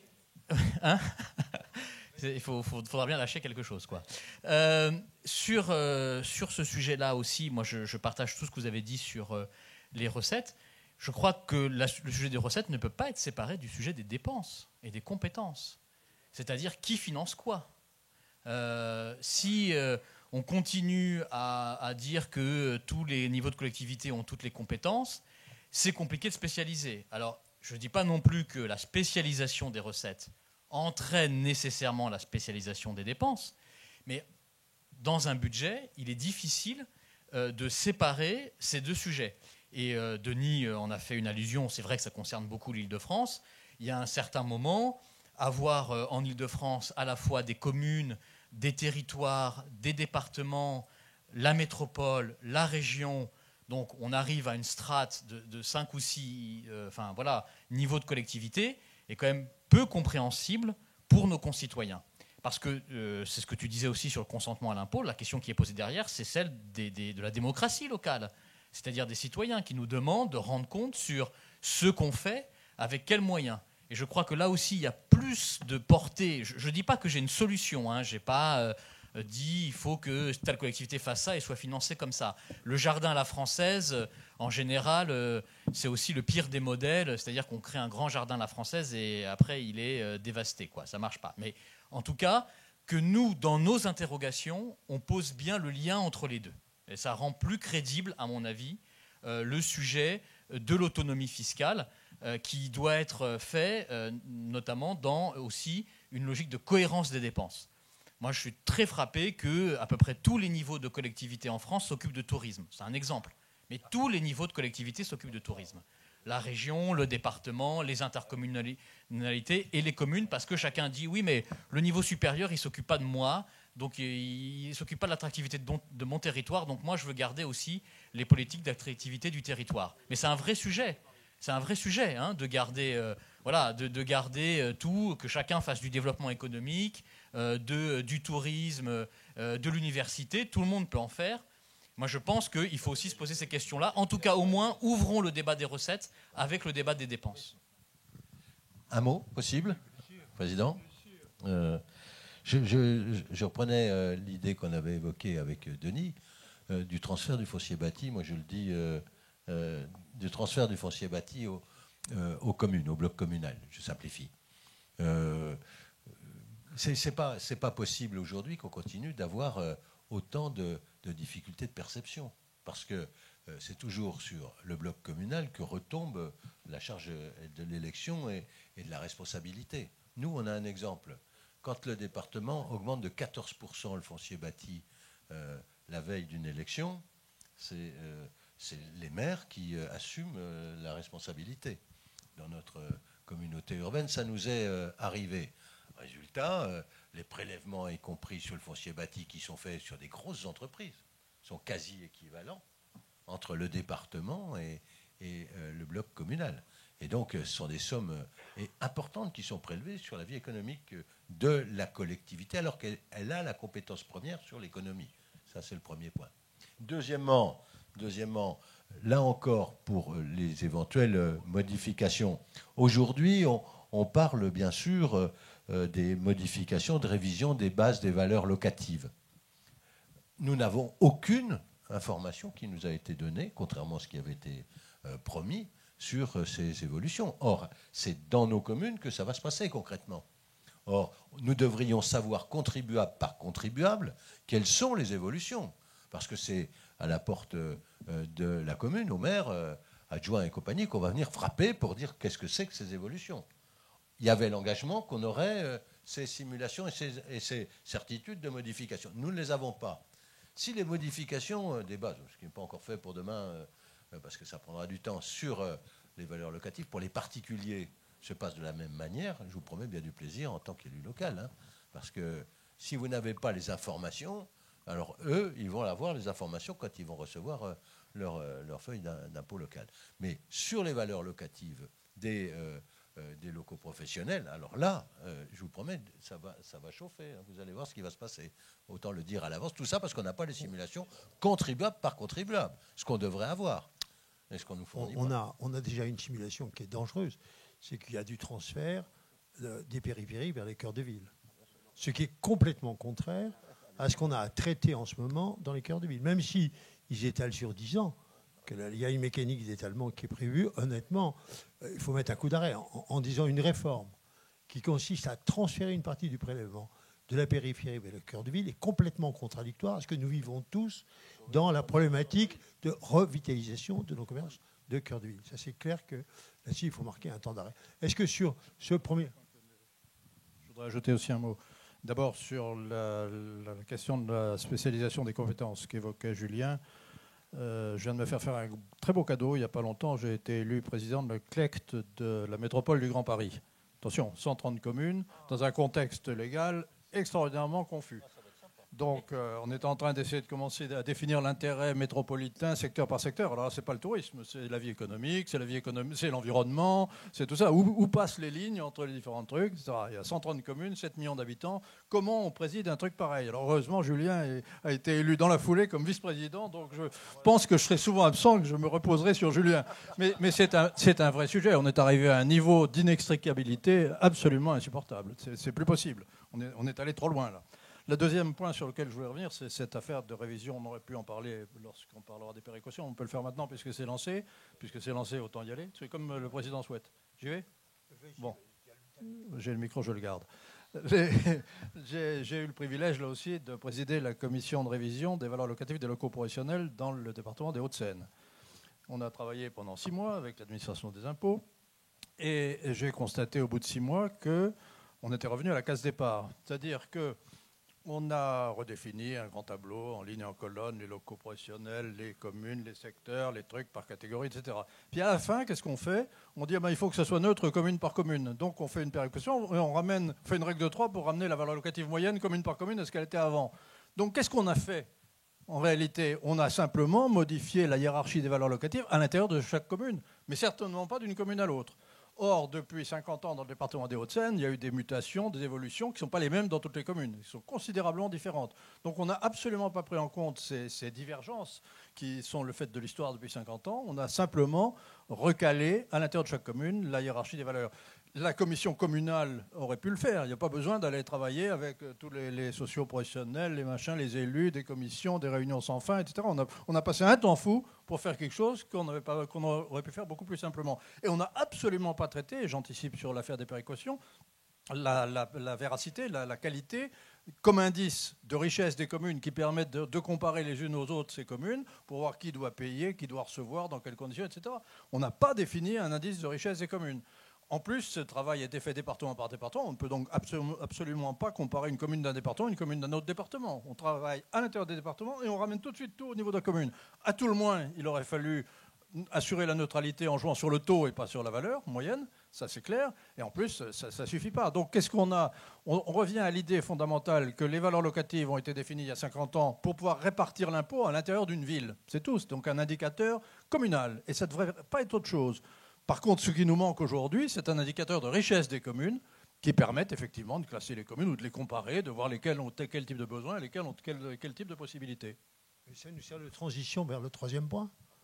On est d'accord? Puisqu'on a donc le troisième point qui va nous retenir, que c'est un des plus compliqués, qui est l'affaire de la péréquation. Moi, j'ai la fierté d'avoir contribué à faire échouer la réforme de la DGF actuelle, qui était une horreur pour les territoires urbains. Vous avez en face de vous quelqu'un qui a contribué assez fortement à l'échec, qui était parti d'une idée imbécile qui consistait à constater que des écarts de DGF par tête étaient le signe des inégalités. Je n'ai jamais... Mais attendez, le temps qu'il faut pour détruire une idée fausse, vous n'imaginez pas. Bon, j'aurais eu cette fierté de dire, attendez, faire d'un écart de DGF par tête le signe d'une inégalité, c'est absurde, parce qu'en vérité, pour regarder l'état des ressources par tête, il faut regarder l'état des charges par tête. Et c'est intéressant, parce que quand on regarde, elles ont tendance, les charges, à augmenter avec la population. Ça règle la question des charges de centralité qui est compliquée à définir. Par contre, quand on regarde la courbe de l'évolution des charges avec la population, c'est clair. Plus votre population est importante, plus vos charges sont importantes. Puis troisième élément, qui est l'effort fiscal. Et l'effort fiscal ramené aux revenus. C'est le progrès qu'on a fait dans les débats. Au lieu de seulement regarder le produit par tête, on s'est dit, attendez, il faut croiser le produit par le revenu pour mesurer l'effort fiscal. Et donc, on ne peut faire avancer une péréquation que si on tient compte de ces trois facteurs, la ressource, les charges, l'effort fiscal. Deuxièmement, c'est vrai qu'on a aujourd'hui une diversité d'outils de péréquation. On ne s'y retrouve plus avec des critères différents. DSU, DSR, FPIC. Il y a un moment où il faudra probablement essayer d'harmoniser un peu les critères. Voilà, pour rappeler les débats que nous avons eus, mais on ne conteste pas, bien sûr, qu'une répartition plus équitable des ressources tenant compte des critères de richesse, de charges et d'effort fiscal est un sujet tout à fait à traiter. Voilà, pour éclairer le débat et rappeler ce qui s'est produit depuis quelques mois et l'état où nous sommes avec, c'est vrai, l'absence de simulation lorsqu'il y a une évolution de périmètre pour les PIC, puisqu'on a tous demandé que l'année 2017 soit gelée, et on n'a pas obtenu le gel de l'année. Il y aura dans un mois qui vient, il y aura de très mauvaises surprises pour les territoires notamment qui sont prélevés ou qui étaient bénéficiaires. Voilà, l'ouverture en rappelant quelques éléments du débat à la table. Oui, j'enchaîne pour lancer la conversation. Je crois que quand on parle de péréquation, on ne parle pas de solidarité, on ne parle pas non plus de mise en œuvre de politiques nationales qui visent à prendre en charge, prendre en compte les difficultés de tel secteur de la nation, de l'économie ou autre. Une loi faite pour traiter les problèmes des banlieues, par exemple, elle va avoir affecté des financements aux banlieues. C'est une forme de solidarité, c'est une forme de péréquation, ce n'est pas de la péréquation. Voilà. Donc il y a toute une série de péréquations horizontales, obliques, verticales. On peut en venir tout de suite. Les seules finalement qui méritent le nom de péréquation, c'est celles qui font qu'on demande à certaines communes de mettre au pot pour que d'autres communes puissent avoir les moyens d'assurer leur développement. Voilà, je le dis assez simplement. Dans ce contexte, je pense qu'il faut d'abord bien voir, et c'était évoqué à l'instant par Jean-Claude, que c'est pas un impôt, mais c'est une taxation c'est un impôt de répartition. Si vous voulez, on dit il faut 1 milliard. Et voilà, maintenant, voilà la liste des contributeurs. Voilà, il faut 1 milliard. Voilà les critères sur lesquels on va le répartir. Et c'est réparti entre ceux-là. Alors, selon qu'on commence à ajouter des critères, dès que c'est un impôt de répartition, on ne sait plus ce qu'on fait et on est incapable de faire des simulations. Parce qu'on dit oui, mais alors on va mettre un plafond pour écrêter les plus gros contributeurs. On va leur mettre un plafond à 13%. Le plafond, l'indicateur, le calcul du plafond est mal foutu. Et puis, en plus, il faut bien voir qu'à partir du moment où vous exonérez les plus gros contributeurs d'une part de leur contribution, les contributeurs un peu moins gros vont payer pour eux, puisque c'est un impôt de répartition et qu'il faut bien que quelqu'un apporte ce qu'il faut pour arriver au milliard.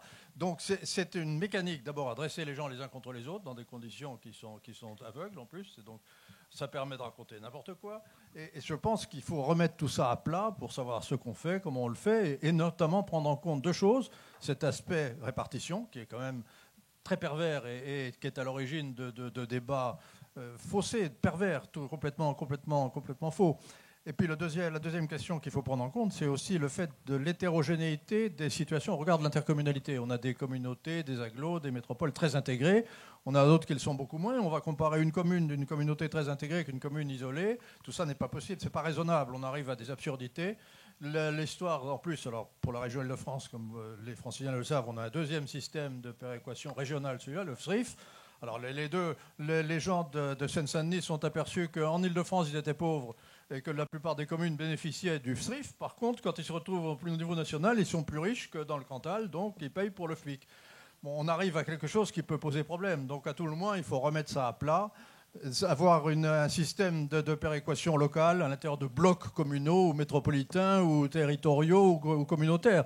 Il faut qu'on sache ce qui se passe à l'intérieur du bloc, et puis après ça, de bloc à bloc, on regarde ce qu'on fait, de région à région, on regarde ce qu'on fait, et au plan national, l'État intervient pour réguler tout ça et voir comment on peut essayer de faire en sorte que chacun reçoive sa juste part et contribue à la juste mesure à l'ensemble de l'effort. Mais il y a, je crois, une nécessaire remise à plat de tout ça, parce qu'on est arrivé à un niveau de confusion extrême qui rend l'affaire insoutenable pour certains contributeurs et intolérable au plan des principes pour la plupart. Je reviens sur ce que je disais à l'instant sur les valeurs locatives et les potentiels financiers comme indicateurs.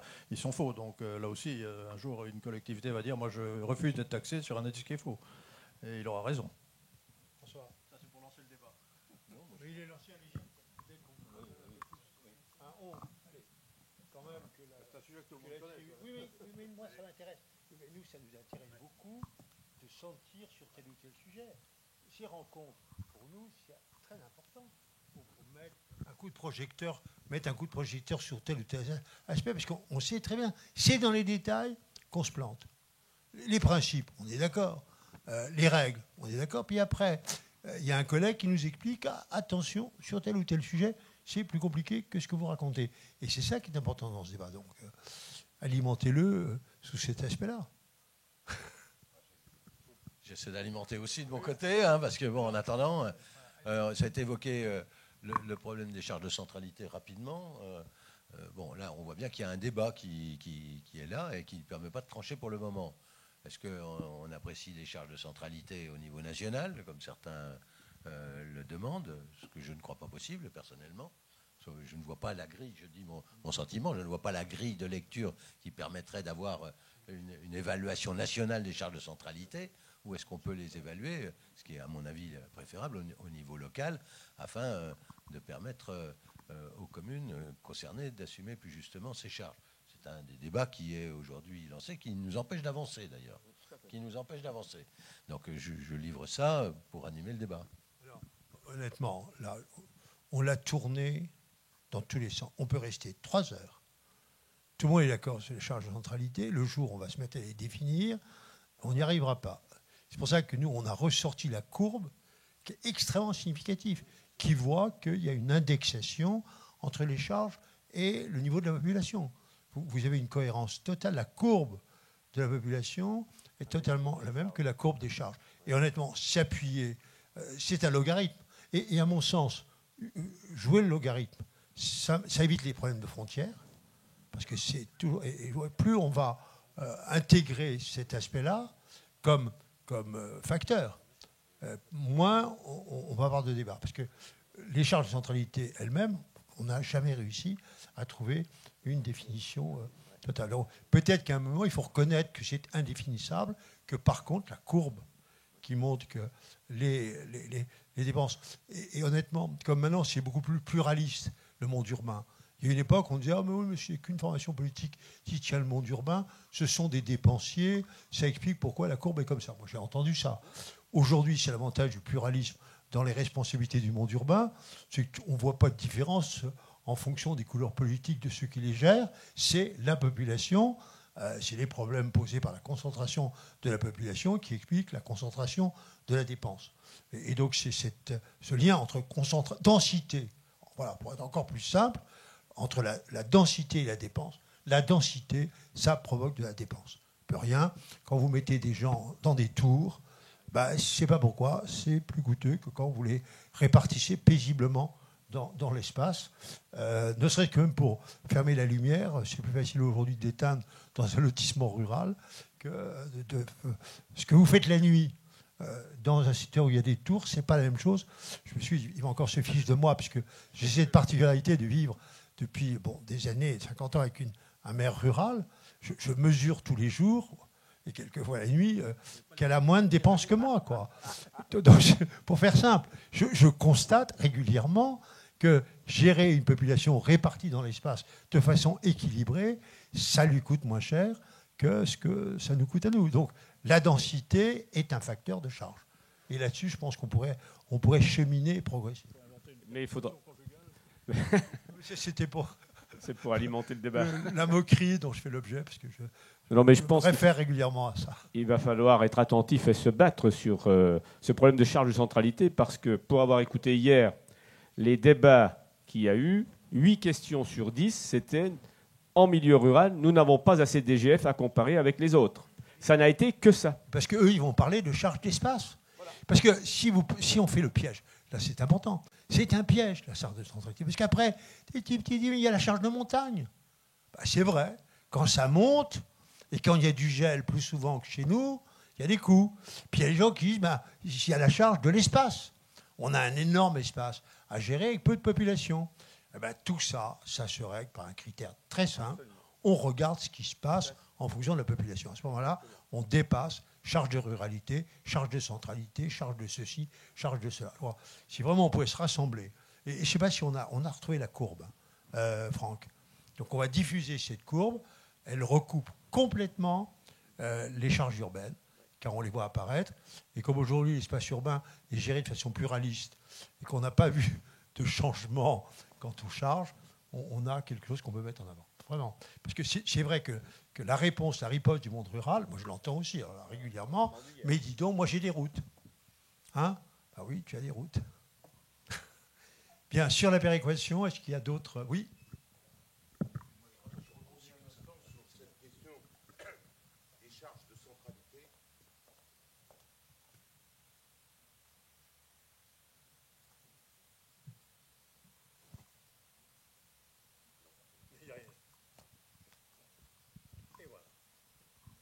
Parce qu'en tant que maire de Villeneuve-d'Ascq, comme je disais tout à l'heure, j'ai une voisine qui s'appelle Martine Aubry à Lille, qui a toujours ce discours à la bouche en disant « Moi, j'ai des charges, je paie pour tout le monde dans la métropole européenne lilloise. » Et je réponds très simplement, et je le redis dans ce débat, il y a des charges de centralité, il y a aussi des recettes de centralité. Moi, je sais bien que Lille... accueille des métropolitains qui jettent des canettes de bière dans les rues, mais ces canettes, ils les achètent dans les commerces lillois. Donc, moi, je veux bien qu'on parle de charge de centralité, à condition qu'on parle aussi de recettes de centralité. J'ajoute à ça qu'un des critères c'est la fréquentation de services publics dans les villes-centres par des habitants des villes périphériques. J'ai reçu d'ailleurs de Martine Aubry, je ne la critique pas, je l'aime bien, hein. Moi. Et puis, comme je suis habitué à son caractère, ça me pose, oui, mais on lui dira, ça me pose moins de problèmes. Mais quand elle écrit à tous les maires, par exemple récemment, en disant, voilà, j'ai dans mon conservatoire municipal que je paie 11 élèves villeneuvois, ça fait 24 000 €. Soit on passe une convention et vous payez les 24 000 €, soit je refuse d'inscrire les élèves villeneuvois.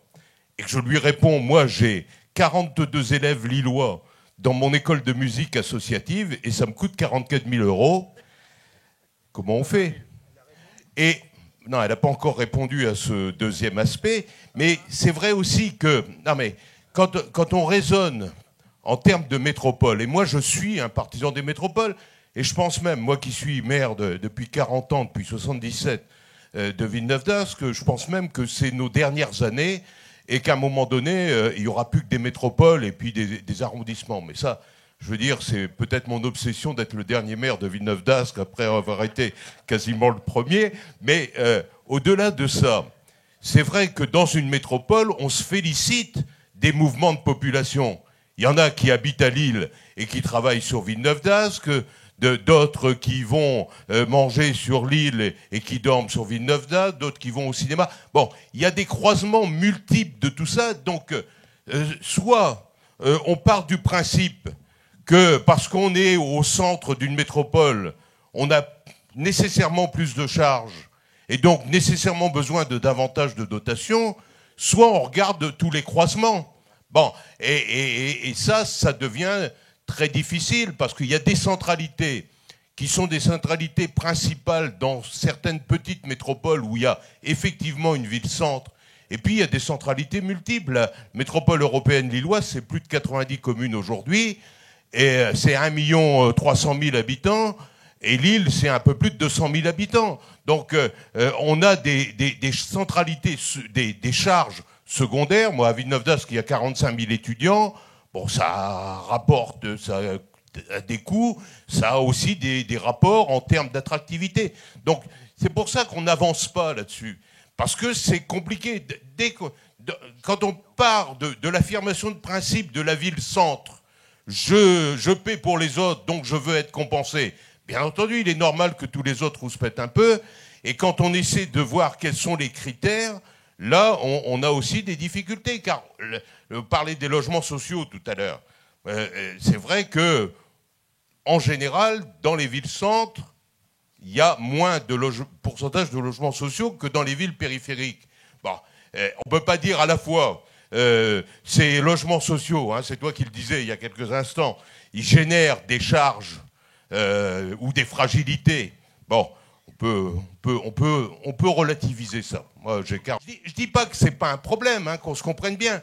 Je dis que là encore, comme dans le débat précédent, je joue un peu les éteignoirs, c'est vrai dans ces débats et je m'en excuse, mais c'est vrai qu'une fois qu'à la limite on s'est mis d'accord sur le principe, quand on passe au niveau des critères et vu la diversité des situations, on a beaucoup plus de mal à évaluer ce à quoi la ville de Lille a droit par rapport à Roubaix, à Tourcoing ou par rapport à Villeneuve-d'Ascq ou à d'autres, et en fonction de quoi, encore une fois, en fonction de quoi, car il y a d'un côté des charges, c'est vrai, des charges d'entretien de la vie quotidienne, mais il y a parallèlement des recettes, car si les gens viennent charger la voirie, les places, les parkings des villes-centres, c'est parce qu'ils vont y manger, ils vont y travailler, ils vont y boire un verre, ils vont en boîte de nuit. Moi, tous mes étudiants, en semaine, ils sont sur Villeneuve-d'Ascq, 45 000, et c'est vrai que pour la plupart d'entre eux, pendant le week-end, ils vont s'imbiber de bière à Lille. Bon, c'est comme ça, et c'est à peu près comme ça dans toutes les agglomérations. Merci Gérard. Juste un mot pour rajouter, à moins qu'il y ait tout de suite une intervention dans la salle. On peut remercier le combat qu'a mené Jean-Claude pour la DGF, sur la DGF, la réforme de la DGF. Franchement, heureusement que tu es intervenu. Il y a quelque chose qui doit nous unir, c'est de prendre en compte, parce que je pense que c'est indispensable, et ça, on va tous être d'accord, c'est de prendre en compte les inégalités de pression fiscale rapportées aux revenus. Parce que la seule réponse qu'on peut apporter au monde rural, c'est celle-là. Parce que les inégalités de pression fiscale rapportées aux revenus de chacun, ça c'est une donnée qui est une donnée centrale qui permet de répondre clairement au maire qui vous dit, maire rural qui vous dit, oui mais moi, ma DGF elle est 2 fois moins importante que la tienne, pourquoi elle n'est pas égale? Eh bien, regardons à ce moment-là clairement quelle est la pression fiscale rapportée aux revenus de chacun, et on verra que les écarts, c'est marqué aussi dans la note, c'est rappelé, mais c'est des fois même supérieur de 1 à 5 dans certains départements. Hein. Faut pas se leurrer. Donc je crois que c'est un élément. J'ai vu qu'il y avait là-bas une demande d'intervention, c'était pas... Encore une, parce qu'on a un 4e point, et nous devons quitter la salle. On a jusqu'à 16h15, oui, mais on a encore un point. Oui, le micro est monté, oui, il est monté, c'est bien. Bonjour, je suis Stéphane Privé, je suis maire adjoint de la ville de Saint-Denis. Vous parliez tout à l'heure de la Seine-Saint-Denis. Saint-Denis n'est qu'une enclave du département de la Seine-Saint-Denis, évidemment, vous l'avez bien compris. Donc, je voulais juste donner 2-3... désolé si pour le contre-jour, si vous ne me voyez pas, mais... Non, mais la lampe est juste... Quoi? C'est la lampe. Vous voulez que je me déplace? Oui, ça serait mieux. Ah, oui, pardon. Ça va, parce que... Ça va être un peu plus long, alors. Oh, mais c'est pas grave. Non, mais c'est plus sympa de voir les intervenants. Non, voilà. C'est mieux, là? Dans la lumière? Ah bah oui, on aime mieux. Oui, deux, trois lieux communs. Donc, je disais que j'étais maire adjoint en finance de la ville de Saint-Denis. Toujours la difficulté que lorsqu'on parle des questions de financement des collectivités territoriales, au-delà des aspects techniques et de la défense de nos champs de prérogatives, si je puis dire, en tout cas dans notre capacité à pouvoir les financer, c'est que ça renvoie quand même à des vraies questions de fond politiques, notamment à travers les questions et les enjeux d'aménagement du territoire, pas seulement de nos territoires au sens régional du terme, mais à l'échelle du territoire national. On est confronté, comme vous le savez, sur la Seine-Saint-Denis, mais en l'occurrence sur ma ville, sur Saint-Denis, à des vrais enjeux d'aménagement du territoire, de lutte contre les phénomènes de précarisation, de précarité de la population, etc. Enfin, des enjeux majeurs en termes d'aménagement et qui renvoient bien sûr aux politiques nationales. Et j'ai envie de dire qu'il ne faut jamais perdre de vue ces enjeux-là lorsqu'on essaye de réfléchir aux améliorations techniques du point de vue des financements des collectivités territoriales. Ce qui m'en vient à dire, deuxième lieu commun peut-être, en tout cas en termes de qualificatif, il est absolument indispensable, en tout cas pour une commune comme la nôtre et des secteurs comme les nôtres, de conserver des mécanismes de péréquation. La DGF, les baisses de DGF ne sont pas compensées, elles n'ont pas vocation à servir à ça par les mécanismes de péréquation. Mais si on n'avait pas le système de péréquation, les baisses de DGF, en tout cas l'impact de ces baisses, serait nettement plus important sur nos capacités à continuer à développer des politiques, notamment de solidarité, mais aussi d'accompagnement des développements du territoire. Tout à l'heure, M. Ressamen parlait de construction de logements sociaux sur le territoire de Saint-Denis et de Plaine Commune, qui est l'ex-EPCI, maintenant EPT.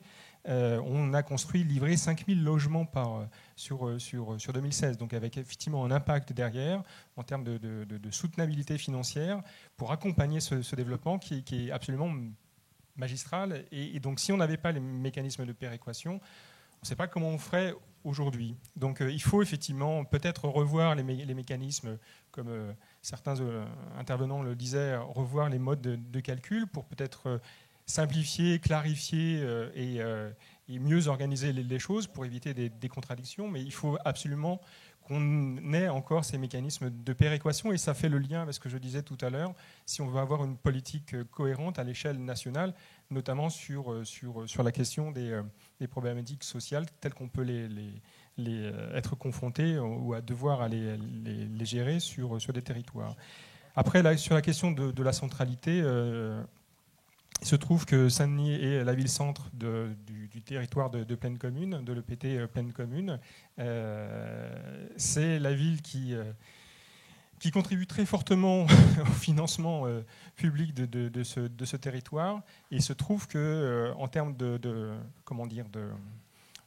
rétrocession que l'EPT reverse à la ville, on est en deçà de ce dont on devrait bénéficier, parce que justement la la question de la centralité n'est pas suffisamment prise en compte. Et là, une proposition, et que je fais notamment dans les instances internes sur notre territoire, c'est qu'on a peut-être intérêt à essayer de réfléchir et peut-être construire des budgets en budget consolidé à l'échelle d'un territoire, de façon à ce qu'on ait une vision cohérente, si ce n'est unifiée, mais en tout cas cohérente d'un point de vue budgétaire, et qu'on prenne vraiment en compte les particularités. Et ça renvoie à l'exemple qui nous était donné par le maire tout à l'heure, là, de Villeneuve-d'Ascq, c'est ça?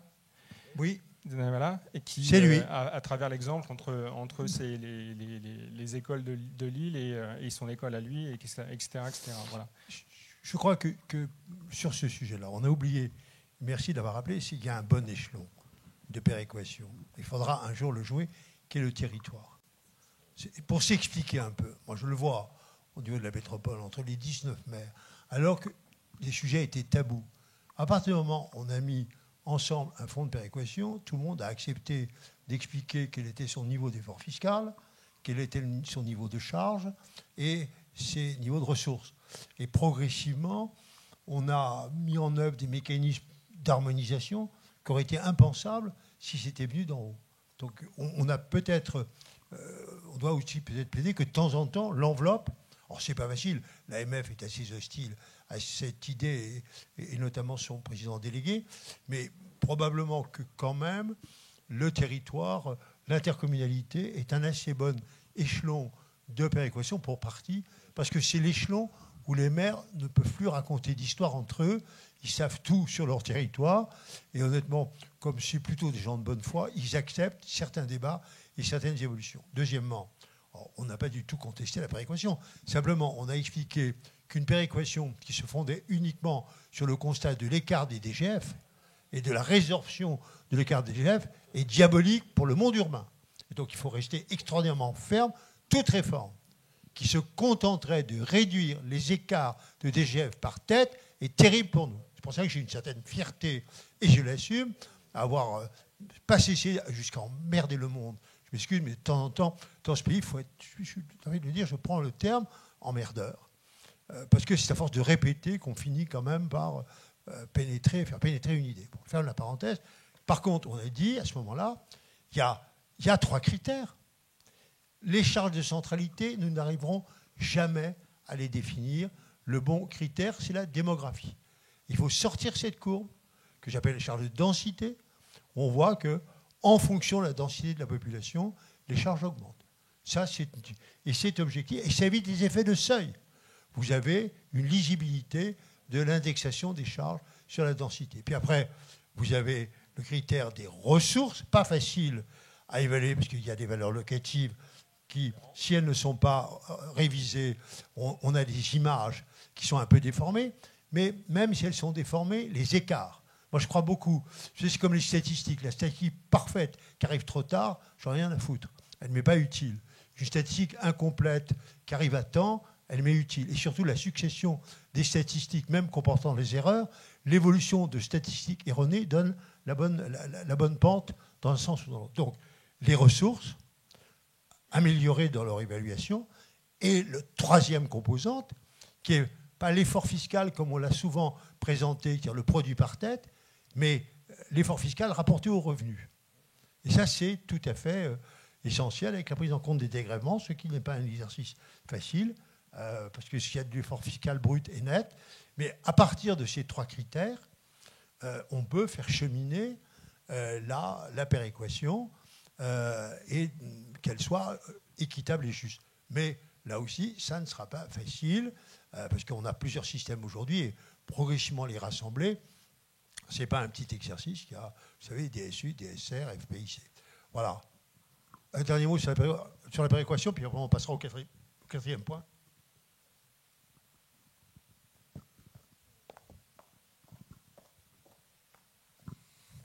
Paris et la péréquation, en général, c'est un sujet assez difficile. Mais pour quelqu'un qui contribue beaucoup, mais c'est normal, 550 millions d'euros par an et presque un quart maintenant des fonds nationaux pour Paris. 2 choses. Moi, je suis entièrement d'accord avec ce qui a été dit. Et puis, la maire de Paris s'est exprimée d'ailleurs plusieurs fois sur notamment le caractère territorial de la péréquation, notamment dans la métropole parisienne. Ça, c'est évidemment un point important. Deuxième point, quand même, les écarts aussi de revenus, c'est-à-dire c'est pas tout à fait pareil si une ville a la même richesse moyenne, le même effort fiscal moyen, les mêmes ressources moyennes, mais si c'est très bien réparti ou s'il y a des grandes poches de pauvreté. Je ne dis pas ça d'ailleurs nécessairement pour Paris, même si moi je suis élu du 20e arrondissement où il y a quand même des coins entre le périphérique et les maréchaux qui sont très difficiles. Mais il faut aussi prendre en compte les écarts. À mon avis, il faut enrichir un peu les critères. Je ne sais pas si c'est... enrichir les critères de la caractéristique aussi sociale de la ville. Et pas forcément facile, mais notamment les écarts de revenus au sein de la ville. Et puis, troisième chose, ça, là aussi ça peut faire débat, mais pour les villes importantes comme Paris et d'autres, moi je regrette que tout passe par le fonctionnement, qu'on ne puisse pas aussi avoir une partie de la péréquation en investissement. Je dis ça, c'est pas forcément mieux parce qu'il faut s'endetter de toute façon ou avoir de l'épargne, donc ça change pas, mais qu'on puisse là aussi contractualiser avec soit la métropole, soit des villes pour faire finalement de la péréquation par projet sur des thématiques qui sont partagées entre élus locaux, sur la transition énergétique, le logement, les transports par exemple. Je pense que ce serait bien qu'une partie de la péréquation puisse être finalement dirigée vers des projets en investissement. Voilà, ce serait une proposition possible. Julien me donne, si tu permets, Monsieur le Président, Julien me donne une occasion de relativiser un peu le débat sur la centralité. Paris est à la fois le centre de notre métropole du Grand Paris, c'est aussi le centre du pays. Et à cet égard, on est un peu jaloux, nous, dans la métropole du Grand Paris, du reste du pays, qui nous le prend pour partie. Mais ceci dit, on a développé en Île-de-France l'intercommunalité beaucoup plus tard que dans le reste du pays, parce qu'on était beaucoup moins sensible à cette notion de ville-centre et de ville moins importante qui entoure la ville-centre. Donc on a développé, je reviens sur Saint-Denis, il y a deux territoires qui se sont développés de manière très intégrée, non pas autour d'une ville-centre et de villes autour, mais à partir de villes relativement complémentaires qui ont choisi de travailler ensemble. GPSO et Pleine Commune sont les deux agglos qui sont allés très loin dans l'intégration sur deux modèles partisans un peu différents, mais qui sont allés à des résultats tout à fait exceptionnels. Je salue ce qu'a fait Pleine Commune et Patrick Brauzek, comme je suis fier de ce que nous avons fait à GPSO. Mais on n'avait pas, même si Saint-Denis est un peu le centre de Pleine Commune, ça n'est qu'un peu. Et nous, à GPSO, on n'a pas de ville-centre. Donc ça nous permet d'avoir un regard un peu extérieur sur ce débat. Mais à cet égard, je reviens sur ce que je disais tout à l'heure entre la Seine-Saint-Denis qui est pauvre en Île-de-France et qui est riche dans le pays. Pourquoi ? Parce que finalement, le coût de la vie en Île-de-France est très élevé. Comme le coût de la vie est très élevé, les salaires sont d'autant plus élevés. Du coup, l'immobilier, le logement, les loyers, etc. sont plus élevés. Donc tout est plus élevé. Donc les valeurs locatives sont plus élevées. Donc quand on taxe une péréquation sur la valeur locative, qu'on soit à Seine-Saint-Denis ou dans les Hauts-de-Seine, boum, on va payer. Les valeurs sont plus élevées que dans le Cantal. C'est comme ça. Donc là aussi, c'est du fait que l'agglomération parisienne joue un rôle de centralité dans le pays. Et donc cette centralité, il faut la relativiser, la décliner à tous les niveaux, comme des poupées russes aussi. Oui. Je crois que c'est important d'arriver à avoir ça en tête si on veut essayer de parler calmement des sujets. Alors, mais d'abord, on en a parlé calmement. Et un mot encore pour répondre à notre collègue de Saint-Denis. Non, un mot pour répondre à notre collègue de Saint-Denis. Je pense qu'il est essentiel, à partir du moment où on est allé assez loin dans l'intégration, de parler effectivement au niveau du bloc et non pas de chaque commune. C'est le bloc du territoire et de ses villes qui doit être pris en compte, et pas chaque ville. Là, honnêtement, qu'une part de l'enveloppe de péréquation soit discutée au niveau du territoire de l'interco, ça c'est une vraie idée, parce que là, on ne peut pas se raconter d'histoire. Les maires, entre eux, quand ils sont autour de la table, ils sont forcés de mettre carte sur table. Et quand on met carte sur table et qu'on est de bonne foi, ce qui est le cas quand même, en général d'un maire, on fait progresser, y compris en disant on met 5 ans pour faire les harmonisations, mais on voit bien qu'on a là un outil de cohérence de territoire. Dernière chose, alors là, si vous dites, j'ai le goût du paradoxe, il faudra aussi garder des différences. La décentralisation, qu'on le veuille ou non. Après tout est centralisé. Je veux voir qu'un seul homme, une seule file. Il faut aussi qu'on dise qu'il faut réduire certaines inégalités, mais attention, la décentralisation, elle débouche sur des différences. Il y a des territoires où il y a des talents, il y a des territoires où il n'y en a pas eu. Je connais quand même dans mon département des territoires où ils n'ont pas eu les usines. C'est qu'il y a 40 ans, les maires ne voulaient pas d'ouvriers sur leur territoire. Et ils pleurent aujourd'hui parce qu'ils n'ont pas d'usine. Ils ont fait des choix politiques. Bon, je le dis souvent à certains... Non, je n'attaque. En plus, lui, il a pris plein d'usines. En plus, c'est pas vrai. Sablé, alors là, franchement, le Tilleul et lui ont vraiment attiré beaucoup d'entreprises dans leur ville. Inversement, quand je vois un maire rural qui pleure parce que ses écoles plongent, je lui dis, tu sais, tu prendrais quelques réfugiés dans ton village. Tu ne peux pas imaginer la chance qu'il donnerait à ton village. Alors il roince un peu, puis il finit par dire, il n'est pas bête ce qu'il nous dit. Oui, il y a aussi des moments où, selon ce qu'on choisit, on a, quelques années après, de la prospérité, on a de la misère, on a de la différence. Il ne faut pas traduire toutes les différences comme des injustices. Il y a des différences qui résultent de différences de talents. On fera la péréquation sur les talents également. On passe au quatrième point, qui est le transport urbain. Alors, un soulagement. Hier, je n'ai entendu personne parler du VT. Oui, mais c'est pas mal.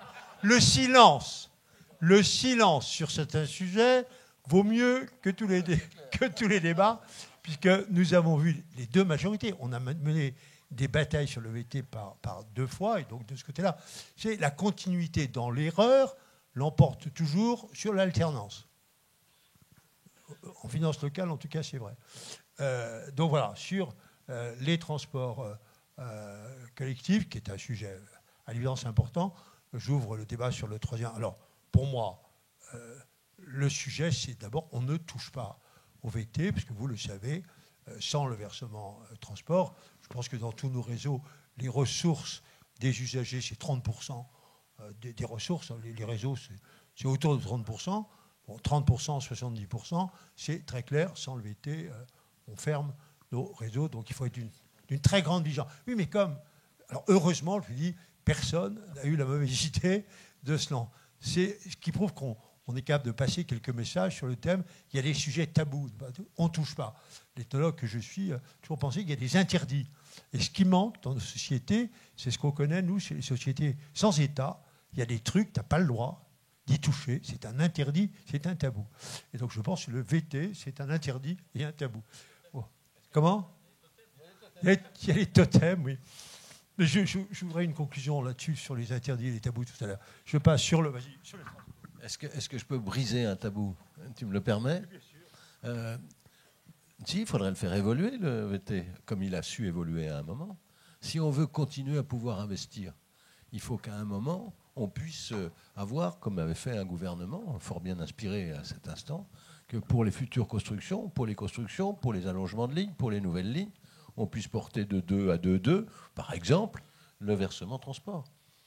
Moi, je pense sincèrement qu'on va être confronté à un moment, à nouveau, à ce besoin d'investissement. Or, si nous ne trouvons pas des ressources nouvelles, je suis d'accord, on ne touche pas à l'existant, hein, ça, on n'y touche pas. Mais il faut qu'on fasse preuve d'imagination pour permettre demain qu'il y ait à nouveau des investissements dans le domaine des transports. Je prends cet exemple-là. Je vais en prendre un deuxième. Je ne sais pas, je n'avais pas suivi ce sujet, je ne sais pas quel est le gouvernement, ça doit être le dernier, là d'ailleurs, qui avait supprimé la possibilité d'avoir des taxations temporaires sur, par exemple, les billets de train pour rénover les gares. Je ne sais pas, j'ai appris ça. Oui, ça se fait pour les aéroports. J'étais avec Guillaume Pépi l'autre jour, je lui disais, voilà, la gare de Dijon, qui est une grande gare ferroviaire, elle n'est pas accessible aux personnes handicapées. C'est 25 millions d'euros d'investissement pour mettre des escaliers avec les quais, etc., etc. 25 millions. On en a mis 10 ou 12 ou 15 dans le contrat de plan, mais on n'a pas pu mettre les 25. On aurait une taxe de 50 centimes d'euros par billet de train vendu. Là, on financerait sans problème. Il m'a dit, mais il faut le faire. Et on a fait vérifier, la loi l'interdit. Donc, il faut qu'on fasse preuve quand même.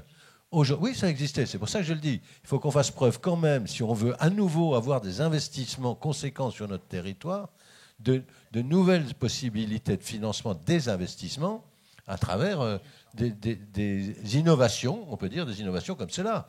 Je suis persuadé que tous les voyageurs de la gare de Dijon seraient prêts à payer 50 centimes sur un billet de train, de TGV, surtout quand on voit le prix des billets de TGV, pour avoir une gare accessible et non pas... Voilà, c'est un exemple. C'est comme pour demain, pour les transports trame modernisation et autres modernisations de nos investissements s'entend, moi je pense qu'un jour il faudra éventuellement faire évoluer, juste pour ce point-là, le versement de transport, sinon on n'y touche pas. J'ajouterais simplement un mot en disant que pour un certain nombre d'infrastructures de transport, c'est du très long terme. Faire payer les usagers d'aujourd'hui pour quelque chose qui sera utilisé encore dans un siècle, c'est le cas du métro parisien, qu'on a fini de payer il y a quelques années seulement. Ça remet en perspective aussi, c'est même plus de l'amortissement, c'est au-delà de l'amortissement. Et aujourd'hui, on finance le Grand Paris Express en se disant, si le métro n'avait pas existé il y a un siècle, on le regretterait aujourd'hui. Qu'est-ce qu'on regrettera dans un siècle qu'on n'aura pas réalisé aujourd'hui? C'est ça. Comment on le finance? On le finance notamment par une part d'emprunt. Ça ne peut pas faire autrement. C'est typiquement le genre d'investissement qu'il faut notamment faire payer par l'emprunt. C'est évident. Avec des durées d'amortissement non compatibles. Absolument. Hein, donc des surcharges au niveau des budgets. Ouais. Et puis moi je redis ce que j'ai dit tout à l'heure. Vérifiez bien ou faites vérifier votre versement transport parce que vous avez des écarts notables en termes de perception. Sur le financement des transports, est-ce qu'il y a des interventions? Oui, une intervention. Il se trouve que j'ai été assez longtemps vice-président du STIF, le syndicat des transports d'Île-de-France, avec un problème financier assez considérable. Alors, à la limite, je vais peut-être choquer les élus qui ne sont pas franciliens, mais chez nous, il y a une particularité. L'usager ne paye que 20% du titre de transport. Ce qui, par rapport à ce que vous connaissez tous, probablement serait un cadeau de Noël pour vos habitants. Et en même temps, si on interroge un usager d'Île-de-France, surtout dans la partie périphérique, comme il est à la fois très dépendant et que les transports ne sont pas souvent de très grande qualité, il considère que c'est considérable. C'est monstrueux. Après, sur le VT, y toucher aujourd'hui n'aurait pas de sens parce qu'on n'a pas de plan B. Pour autant, on a parlé tout à l'heure d'investissement, mais il faut aussi savoir, moi je prends l'exemple de la ville de Juvisy dont j'ai été maire pendant longtemps, simplement le fait d'annoncer l'arrivée d'un tramway qui n'existe pas encore a fait augmenter globalement le foncier et l'accueil d'entreprises de pratiquement 25%.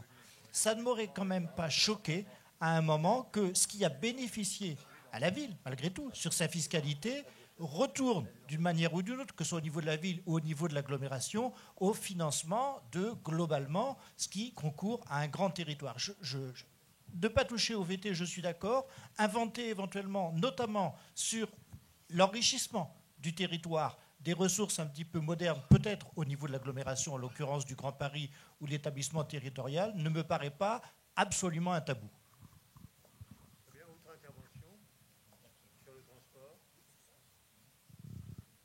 Est-ce qu'on ouvre, parce que j'ai l'impression que sur les transports, on a encore un tout petit peu de temps, est-ce qu'il y a des questions qu'on n'aurait pas évoquées et que vous souhaiteriez soulever? Parce qu'on a pris 4 sujets, ce n'était pas exhaustif. Moi, je crois que c'est bien aussi s'il y a un sujet qui mérite un questionnement, une interrogation. Est-ce qu'on a vraiment parcouru tout le périmètre ou est-ce que vous sentez que tel ou tel sujet n'aurait pas été abordé? C'est un test aussi pour voir si on a été exhaustif ou pas. Ben, c'est pas mal, on a l'impression qu'on n'a rien oublié, ce qui est plutôt bien. Hein. Alors, quelques mots de conclusion. D'abord, on va faire un document de synthèse. On va le diffuser après tout. La campagne électorale n'est pas terminée. C'est pas mal que ce document qui fait consensus, moi j'aime beaucoup. Franchement, nos débats, j'aime bien parce que je vois bien que quand on est des gestionnaires, il y a les idées, c'est vrai, d'un côté, mais il y a fondamentalement, il y a des règles, il y a des dépenses, il y a des recettes, pour mieux équilibrer les recettes et les dépenses. C'est tellement simple, pour mieux faire des choses qui correspondent aux besoins de la population, les faire raisonnablement, il faut de la continuité, et nous savons qu'il faut de la continuité pour réaliser, qu'il ne faut pas trop promettre, si on veut garder du crédit. Enfin, il y a 3-4 trucs simples qui fait qu'on est quelquefois là depuis longtemps avec nos concitoyens. Voilà ce que je peux dire. Merci en tout cas de ce débat. En même temps, c'est vrai aussi, moi ce qui me frappe, il y a beaucoup d'ateliers thématiques autour de nous, c'est que les questions financières sont peu abordées dans les ateliers thématiques. Je pense que l'enjeu qui nous reste, c'est lorsqu'il y a c'est merveilleux le développement durable. Mais quand à un endroit on parle de développement durable, on regarde quels sont les financements durables pour accompagner le développement durable. Quand on parle de sécurité et de police, là aussi, quelles sont les dimensions financières du débat? Je souhaite vraiment qu'on soit désenclavé. C'est-à-dire qu'en débat entre nous, on est plutôt d'accord. Nos débats ne pénètrent pas assez souvent les débats sectoriels dans nos associations. Donc vraiment, je voudrais que ça pénètre un petit peu de ce côté-là les autres débats. Écoutez, merci et bonne fin de journée. Merci en tout cas à toutes et à tous.